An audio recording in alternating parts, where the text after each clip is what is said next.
Hello mga ka-55 star, nagbabalik ang inyong kusinero, para painggitin kayo sa ulam namin. Joke lang yun, wala ako pera ngayon. Ang lulutuin ko ngayon, ay pork kare-kare, at dahil wala tayo pambili ng baka mahal ka pa niya, kaya chat mo na siya. Sana all. Kaya nagbaboy na lang tayo, baboy na hinuli ko pa, sa kagubatan ng Amazon River, na connected dito sa ilog namin sa Sa Marcelo. Dito, kulayan na natin ang niluluto natin, para maging makulay ang buhay sa sinabawang baboy. At pagsabay-sabayin na natin, ang lahat ng gigisahin. Less time, less stress. Pero masarap pa rin, dahil sinasamahan niya ng matinding pagmamahal sa iyong nararamdaman.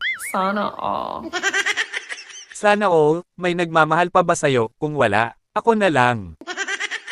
At dito, lalagyan na natin ng kwadradong baboy, para kumapit na ang lasa. Habang kumukulo ba yan? Lagyan na natin ng peanut butter, pampalapot sa pagmamahala nating dalawa. Sana all.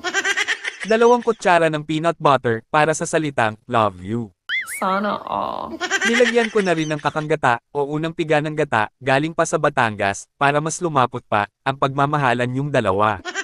Ilagay na rin ang gulay, pampaaba ng buhay. At hintayin mo lang kumulo, para maluto ang mga gulay. Tulad ng paghihintay niya noong first meet up nyo.